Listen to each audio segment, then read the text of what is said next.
Good evening दोस्तों। आज का जो हमारा टॉपिक है वो है समबाहु त्रिभुज। समबाहु त्रिभुज काफी इम्पोर्टेंट टॉपिक है क्योंकि यह हर एक प्रतियोगी परीक्षाओं में इससे प्रश्न आते हैं। तो आइए स्टार्ट करते हैं। सबसे पहले हम देखेंगे समबाहु त्रिभुज का फिगर कैसे बनता है।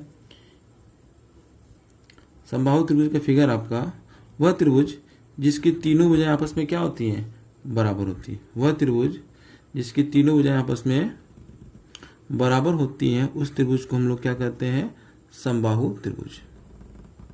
ये एक त्रिभुज है जिसको हम लोग समबाहु त्रिभुज कहेंगे। इसमें खासियत ये है कि इसकी तीनों भुजाएं आपस में क्या होती हैं, बराबर होती हैं। जो ये भुजा है इस भुजा को हम लोग मान लेते हैं ए। तो ये वाली भी भुजा आपकी क्या हो जाएगी, ए हो जाएगा। और ये वाली भी भुजा क्या हो जाएगी, ए हो जाएगी।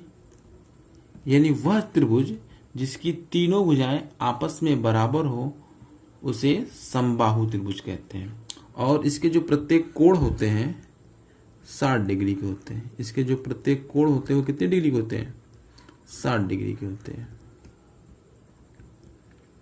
तो सबसे पहला फॉर्मूला बनता है इसमें हमारा समबाहु त्रिभुज का परिमाप। पहला फॉर्मूला क्या बनेगा, समबाहु त्रिभुज का परिमाप। तो हम यहां लिखेंगे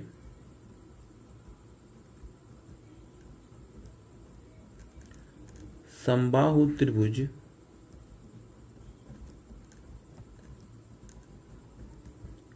का परिमाप। देखिए समबाहु त्रिभुज का परिमाप का क्या फॉर्मूला होगा, परिमाप का फॉर्मूला होगा तीनों भुजाओं के योग को हम परिमाप कहते हैं।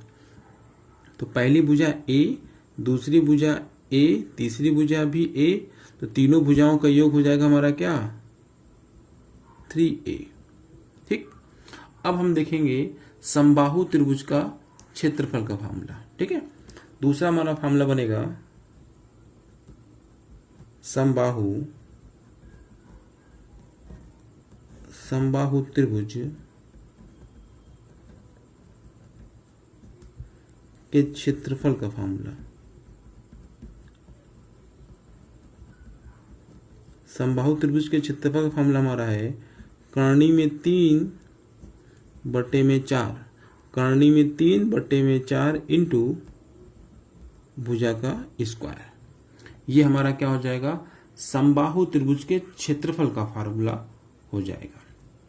अब हम देखेंगे ये समबाहु त्रिभुज की भुजा है। इस भुजा के मध्य बिंदु को इसके सामने वाले सिर से मिला लेंगे। ठीक है, इसके सामने वाले सिर से क्या कर देंगे, हम मिला लेंगे।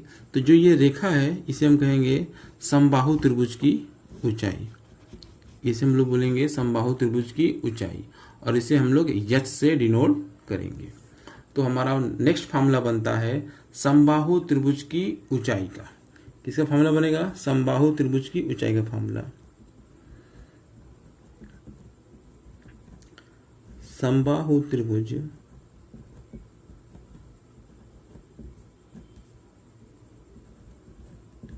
की ऊंचाई का फार्मूला हमारा देखेंगे। समबाहु त्रिभुज की ऊंचाई का फार्मूला क्या है, करनी में 3/2 इंटू भुजा। ये हमारा फार्मूला हो जाएगा समबाहु त्रिभुज की ऊंचाई का फार्मूला। अब हम लोग समबाहु त्रिभुज और वृत्त से संबंधित फार्मूला देखेंगे। तो सबसे पहले उसमें हम देखेंगे अगर यदि हम समबाहु त्रिभुज के अंदर एक वृत्त खींचे, समबाहु त्रिभुज के अंदर हम क्या करें, एक वृत्त ड्रा करें और वह वृत्त त्रिभुज की तीनों भुजाओं को स्पर्श करे तो हम लोग कहेंगे कि वह त्रिभुज अंतःवृत्त है। तो यानी हमारा नेक्स्ट जो टॉपिक है समबाहु त्रिभुज के अंदर हम क्या करेंगे, एक वृत्त खींचेंगे जिसको हम लोग कहेंगे अंतःवृत्त। सबसे पहले हम देखेंगे अंतःवृत्त क्या होता है। तो यहाँ लिखेंगे अंतःवृत्त। अंतःवृत्त किसे कहते हैं, सबसे पहले हम लोग ये देखेंगे कि अंतःवृत्त किसे कहते हैं। अंतःवृत्त वह वृत्त होता है, इसकी पहले हम लोग परिभाषा लिख लेते हैं। क्या लिखेंगे, अंतः वृत्त वह वृत्त होता है, वह वृत्त होता है। अंतःवृत्त वह वृत्त होता है जो किसी त्रिभुज के अंदर, अंतःवृत्त वह वृत्त होता है जो किसी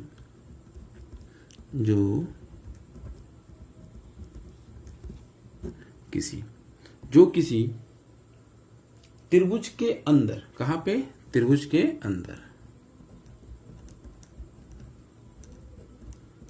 त्रिभुज के अंदर,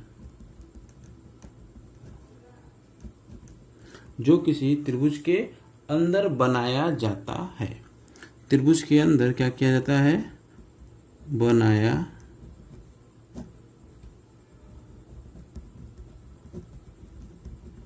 बनाया जाता है तथा त्रिभुज की तीनों भुजाओं तथा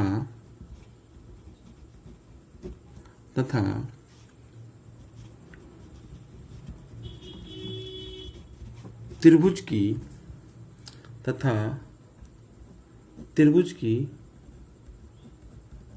तीनों भुजाओं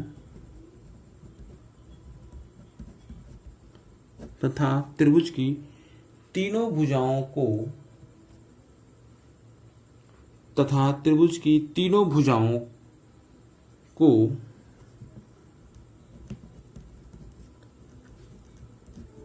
वृत्त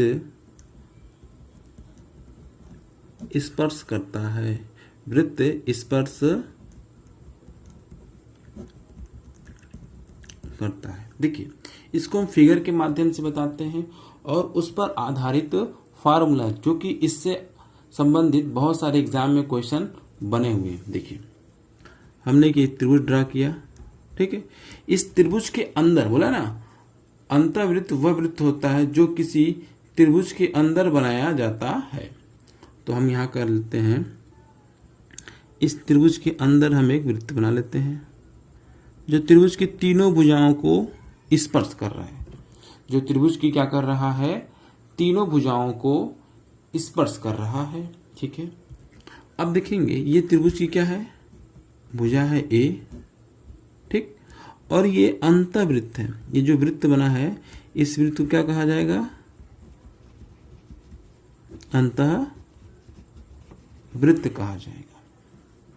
ये अंतःवृत्त का केंद्र है। केंद्र को हम भुजा से यदि मिला दें तो ये कहलाएगा अंतःवृत्त की त्रिज्या। अंतःवृत्त की त्रिज्या को स्मॉल r से हम प्रदर्शित करेंगे, क्योंकि समबाहु त्रिभुज की भुजा को हमने a लिखा, तो अंतःवृत्त की त्रिज्या को हम क्या कर देंगे? Small r। तो यहां r क्या है? अंतःवृत्त की त्रिज्या। अंतःवृत्त की वो क्या है? त्रिज्या है। अंतःवृत्त की त्रिज्या कितनी है भैया? r है। तो फार्मूला बना है, अंतःवृत्त की त्रिज्या बराबर क्या होता है? तो अंतःवृत्त की त्रिज्या बराबर होता है हमारा फार्मूला, भुजा बटे में 2 करनी में 3। अंतःवृत्त की त्रिज्या और समबाहु त्रिभुज, अंतःवृत्त की त्रिज्या और समबाहु त्रिभुज में ये हमारा रिलेशन है। तो फार्मूला क्या है? अंतःवृत्त की त्रिज्या बराबर भुजा बटे में 2 करनी में 3। ये हमारा अंतःवृत्त की त्रिज्या का फार्मूला है। अच्छा, ये वृत्त बना है तो वृत्त का क्षेत्रफल भी होगा। तो फार्मूला हमारा नेक्स्ट बनता है अंतःवृत्त का क्षेत्रफल। नेक्स्ट फार्मूला क्या है हमारा? अंतःवृत्त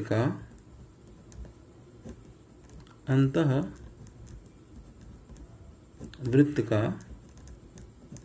क्षेत्रफल। देखिए, कोई भी वृत्त हो उसके क्षेत्रफल का फार्मूला होता है पाई r स्क्वायर, ठीक।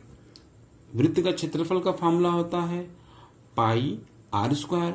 अब यहाँ r की वैल्यू दे रखा है, भुजा बटे में 2 करनी में 3। अब यहाँ हम क्या कर देंगे? पुट कर देंगे। तो हम यहाँ लिखेंगे पाई और भुजा है हमारा a बटे में 2 करनी में 3 का होल स्क्वायर। अब हम यहाँ लिखेंगे पाई भुजा का स्क्वायर कर देंगे यानी ए का स्क्वायर कर देंगे तो ए स्क्वायर बटे में 2 का स्क्वायर हो जाएगा हमारा 4 गुणे में करनी में 3 का स्क्वायर होगा हमारा 3। यानी फाइनली फॉर्मूला बना हमारा पाई ए स्क्वायर बटे में 4 3 12। इसको हम इस तरह से भी लिख सकते हैं पाई ए स्क्वायर बटे में 12। ठीक है, ये फॉर्मूला किसका बना? अंतःवृत्त के क्षेत्रफल का फॉर्मूला बना। तो आपसे पूछेगा क्वेश्चन, अंतःवृत्त की त्रिज्या ज्ञात करिए जब उसकी समबाहु त्रिभुज की क्या दिया गया हो? भुजा दिया गया हो। तो आप इस फॉर्मूला का यूज करेंगे, अंतःवृत्त की त्रिज्या बराबर भुजा बटे में 2 करनी में 3। यदि अंतःवृत्त की त्रिज्या पता हो और आपसे कहे अंतःवृत्त का क्षेत्रफल क्या होगा, तो आप फॉर्मूला लिखेंगे अंतःवृत्त का क्षेत्रफल बराबर पाई ए स्क्वायर बटे में 12। ठीक है, अब हम लोग इसके बाद देखेंगे यदि त्रिभुज के बाहर यदि कोई वृत्त बनाया जाए और वह वृत्त त्रिभुज के तीनों शीर्षों से होकर जाए तो उसे हम लोग कहेंगे परिवृत्त। जैसे अंतःवृत्त बने, अब हम लोग पढ़ेंगे परिवृत्त। अंतःवृत्त क्या होता है? त्रिभुज के अंदर बनता है। त्रिभुज के अंदर क्या बनता है? वृत्त बनता है अंतःवृत्त। अगर त्रिभुज के बाहर वृत्त बनेगा तो उसे हम लोग कहेंगे परिवृत्त। अब क्या कहेंगे हम लोग? परिवृत्त। तो हम लोग नेक्स्ट हमारा टॉपिक है, हेडिंग है परिवृत्त।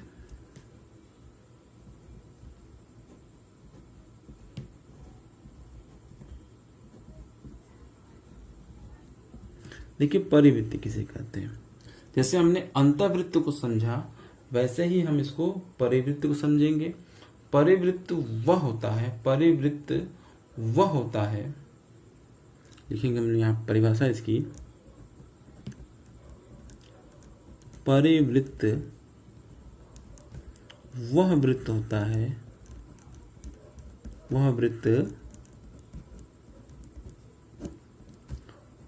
है। ठीक, परिभाषा हमारी क्या रहेगी? परिवृत्त वह वृत्त होता है जो त्रिभुज के बाहर बना होता है, जो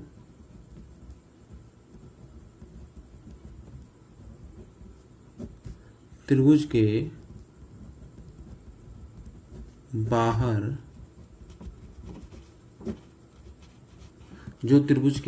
बना होता है। परिवृत्त वह वृत्त होता है जो त्रिभुज के बाहर बना होता है। त्रिभुज के तीनों शीर्ष से गुजरता है। ये क्या करता है? जो परिवृत्त होता है त्रिभुज के तीनों शीर्ष पर से गुजरता है। वह त्रिभुज के तीनों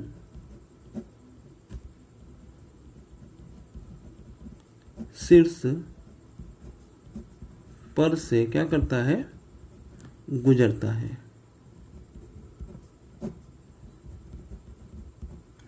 ठीक है, आइए इसको हम लोग फिगर के माध्यम से समझते हैं। सबसे पहले हम क्या बनाते हैं? हमें परिवृत्त बनाना है। तो अब सबसे पहले एक सिंपल सा एक वृत्त बना लेते हैं।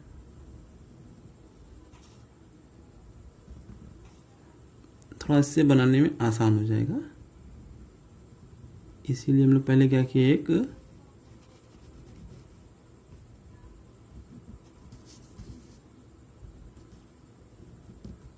वृत्त बना लिए। सबसे पहले हमने क्या बनाया? एक वृत्त बनाया। इस वृत्त के अंदर मान लेते हैं ऐसे हमने एक त्रिभुज बना लिया। वो त्रिभुज कौन सा है? वो त्रिभुज हमारा है समबाहु त्रिभुज। कोई भी त्रिभुज हो सकता है, तो हम लोग समबाहु त्रिभुज लेके चल रहे हैं तो हम लोग इसको समबाहु त्रिभुज समझेंगे।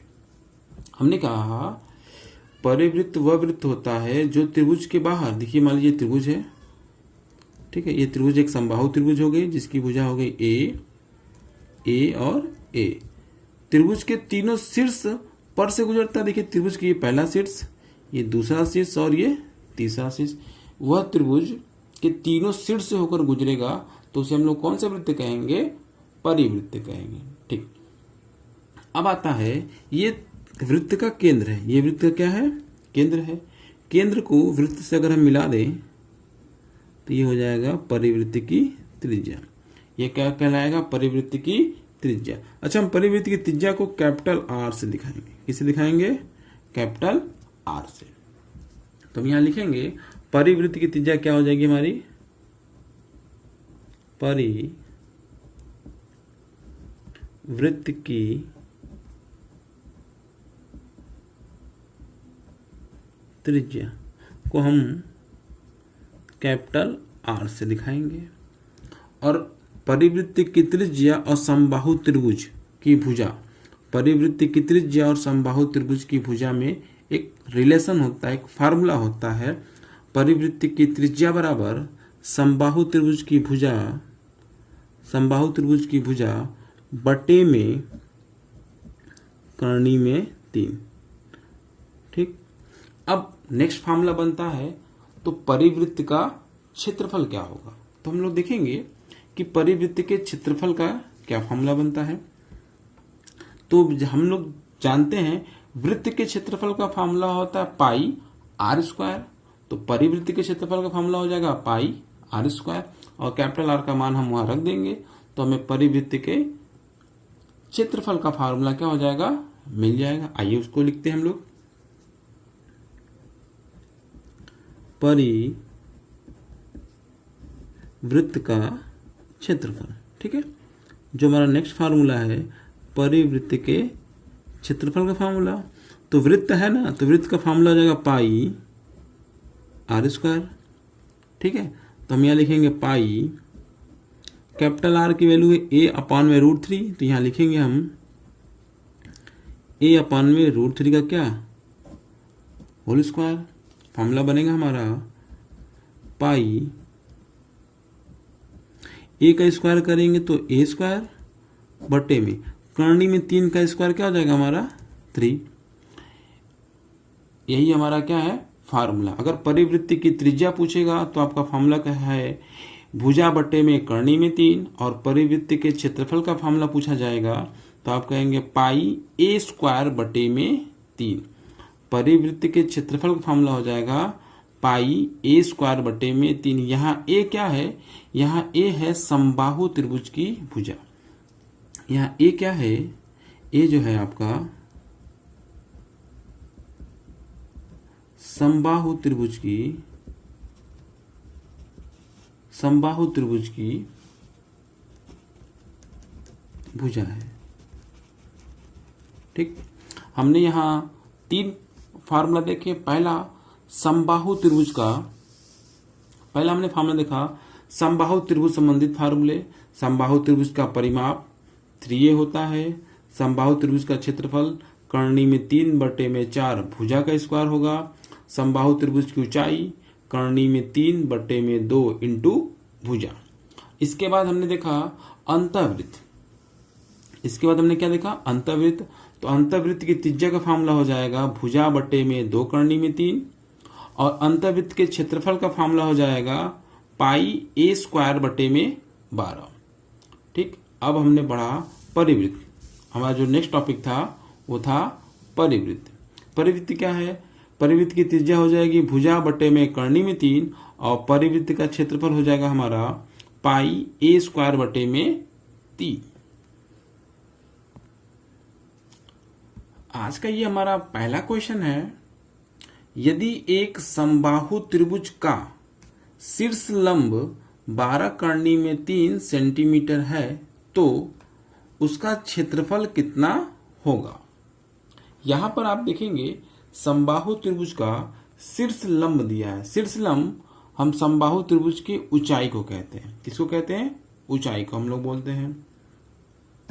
जो हमारा शीर्ष लंब है वो समबाहु त्रिभुज की ऊंचाई है। तो सबसे पहले हम समबाहु त्रिभुज की ऊंचाई का फार्मूला लिखेंगे h बराबर कर्णी में 3 बटे में 2 इंटू भुजा। सबसे पहले हम क्या करेंगे, यहां से समबाहु त्रिभुज की भुजा को फाइंड आउट करेंगे। तो यहां पर शीर्ष लंब कितना दिया? 12 कर्णी में 3। जहां h होगा वहां लिखेंगे हम 12 कर्णी में 3 बराबर कर्णी में 3 बटे में 2 इंटू भुजा। कर्णी में 3 से कर्णी में 3 हम क्या कर देंगे, कैंसिल कर देंगे और इस 2 को गुणा हम 12 में करा देंगे। जब 2 को गुणा हम 12 में कराएंगे आएगा हमारा 24 और यहाँ रह जाएगा a, यानी समबाहु त्रिभुज की भुजा में क्या मिल गई, 24 मिल गया। उसके बाद हमें उसका क्षेत्रफल निकालना है। तो समबाहु त्रिभुज के क्षेत्रफल का फार्मूला है कर्णी में 3 बटे में 4 इंटू भुजा का स्क्वायर। तो हम यहाँ देखेंगे कर्णी में 3 बटे में 4 और भुजा हमको 24 मिली है, हम यहाँ रख देंगे। यहाँ a स्क्वायर है और a की वैल्यू है 24, तो अगर हम 24 का स्क्वायर करेंगे तो हम इसको लिख सकते हैं 24 गुणे में 24। 4 से हम काट देंगे इस 24 को, 6 बार में चला जाएगा और 6 का गुणा हम 24 में कर देंगे तो आएगा हमारा 144। क्या आएगा, 144। और ये कर्णी में 3 को लिख देंगे फिर, और क्षेत्रफल हमेशा सेंटीमीटर स्क्वायर में होता है। यही हमारा क्या होगा, आंसर होगा, यानी ऑप्शन नंबर 2। चलते हैं नेक्स्ट क्वेश्चन की तरफ। नेक्स्ट क्वेश्चन देखते हैं। लिखा है यदि एक समबाहु त्रिभुज की ऊंचाई और क्षेत्रफल का संख्यात्मक मान समान है यानी बराबर है तो त्रिभुज की प्रत्येक भुजा की लंबाई कितनी होगी। क्या क्या दिया है, समबाहु त्रिभुज की ऊंचाई यानी h और समबाहु त्रिभुज का क्षेत्रफल यानी जो क्षेत्रफल का फार्मूला, वो दोनों आपस में क्या है, बराबर है। समबाहु त्रिभुज की ऊंचाई और क्षेत्रफल आपस में बराबर है तो हम क्या करेंगे, समबाहु त्रिभुज की ऊंचाई का फार्मूला लिखेंगे कर्णी में 3 बटे में 2 इंटू भुजा बराबर समबाहु त्रिभुज के क्षेत्रफल का फार्मूला लिखेंगे कर्णी में 3 बटे में 4 इंटू भुजा स्क्वायर। अब हम देखेंगे यहां से कर्णी में से 3 से कर्णी में 3 कैंसिल होगा, एक a से स्क्वायर इसका कैंसिल हो जाएगा, ठीक है, 2 एकम 2 हो जाएगा और 2 दूनी 4 हो जाएगा। बचा क्या, अब आप देखेंगे यहां से सारा कैंसिल हो गया, बचा है 1 और यहाँ 2 को गुणा जब हम इधर करा देंगे तो हो जाएगा 2 बराबर, यहां से a से स्क्वायर कटा है तो a के बचा हुआ है तो यहां हम लिख देंगे a, यानी जो समबाहु त्रिभुज की भुजा हो जाएगी 2 आ जाएगा, यानी आंसर है पहला 2 यूनिट। यही हमारा क्या कहलाएगा, आंसर कहलाएगा। अब हम लोग नेक्स्ट क्वेश्चन की तरफ चलते हैं। नेक्स्ट क्वेश्चन है हमारा 2 कर्णी में 3 यूनिट भुजा वाले एक समबाहु त्रिभुज के अंतःवृत्त की त्रिज्या क्या होगी। ठीक है, अंतःवृत्त की त्रिज्या, अंतःवृत्त की त्रिज्या का फॉर्मूला है हमारा त्रिज्या बराबर भुजा बटे में 2 कर्णी में 3। तो ये भुजा है हमारी समबाहु त्रिभुज की भुजा और सवाल में दिया हुआ है 2 कर्णी में 3 यूनिट भुजा वाले समबाहु त्रिभुज, यानी समबाहु त्रिभुज की भुजा है 2 कर्णी में 3, यानी एक ही जगह पे हम लिख देंगे 2 कर्णी में 3। यहाँ लिखेंगे 2 कर्णी में 3 बटे में 2 कर्णी में 3, 2 से 2 चला जाएगा, कर्णी में 3 से कर्णी में 3 कट जाएगा, ऊपर क्या बच जाएगा 1, तो इसका आंसर हो जाएगा 1, यानी 1 यूनिट। ऑप्शन नंबर 3 इसका सही आंसर है। चलते हैं नेक्स्ट क्वेश्चन की तरफ।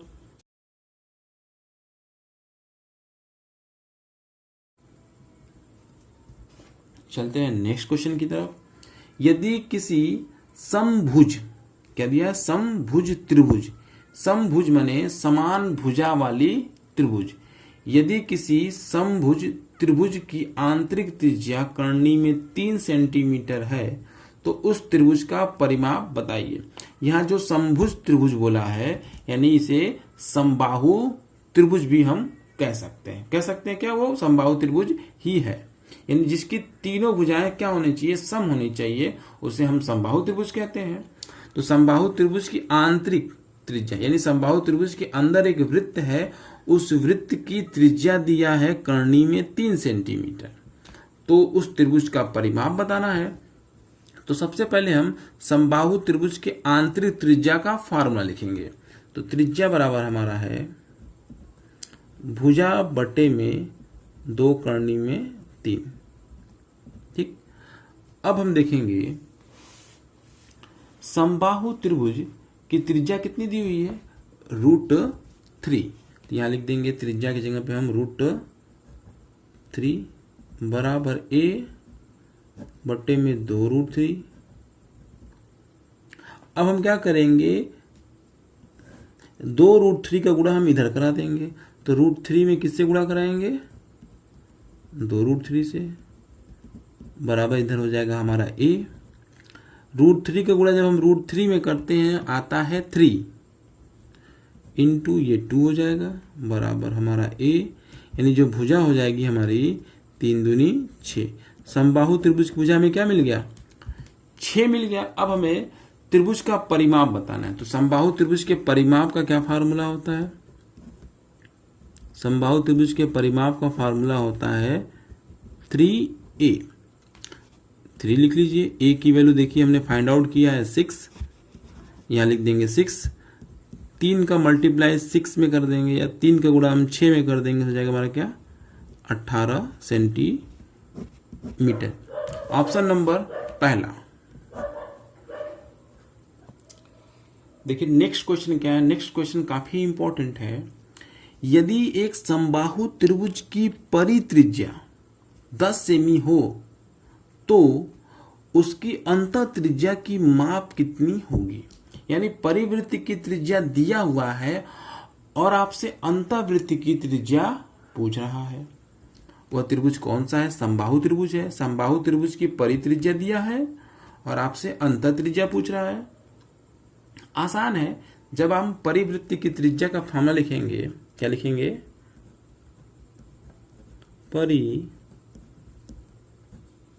परिवृत्त की त्रिज्या,